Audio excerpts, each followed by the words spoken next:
নিশ্চিতভাবেই এখানে একটি আকর্ষক গল্প রয়েছে। রবিবার ছিল এক মহাকাব্যিক ক্রিকেট যুদ্ধের দিন।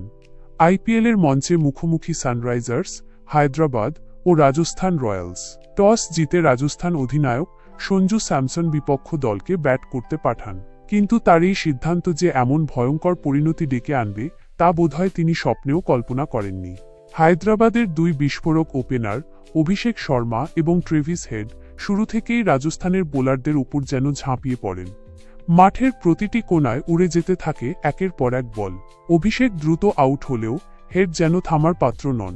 তার ব্যাটে ভর করে রানের পাহাড় গড়তে থাকে হায়দ্রাবাদ। এরপর ক্রিজে আসেন ঈশান কিষান। সমালোচকদের মুখের ওপর যেন এক সপাটে জবাব দিতে এসেছিলেন তিনি। রাজস্থানের বোলারদের লাইন লেংথ গুলিয়ে দিয়ে একের পর এক চোখ ধাঁধানো শট খেলতে থাকেন ঈশান। তার ব্যাট যেন আগুনের গোলা ছড়াচ্ছিল। ৪৫ বলে সেঞ্চুরি করে ক্রিকেট বিশ্বকে চমকে দেন এই তরুণ তুর্কি। ঈশান ও হেডের তাণ্ডবে হায়দ্রাবাদের স্কোরবোর্ড যেন রকেটের গতিতে ছুটতে থাকে। নির্ধারিত ২০ ওভারে তারা তোলে ২৮৬ রানের বিশাল স্কোর, যা আইপিএলের ইতিহাসে দ্বিতীয় সর্বোচ্চ। পাহাড় প্রমাণ রান তারা করতে নেমে শুরুতেই ধাক্কা খায় রাজস্থান।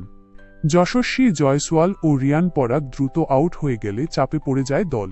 তবে হাল ছাড়েননি অধিনায়ক সঞ্জু স্যামসন ও ধ্রুব জুরেল। তাদের ব্যাটে ভর করে ঘুরে দাঁড়ানোর চেষ্টা করে রাজস্থান। সঞ্জু ও ধ্রুবের লড়াকু অর্ধশতরানের ইনিংস রাজস্থানের সমর্থকদের মনে আশা জাগায়, কিন্তু শেষ পর্যন্ত হায়দ্রাবাদের বোলিং আক্রমণের সামনে তারা ভেঙে পড়ে।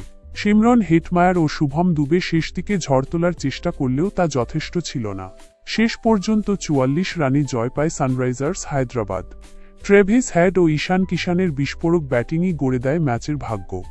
এই জয় দিয়ে আইপিএলের অভিযান শুরু করে হায়দ্রাবাদ।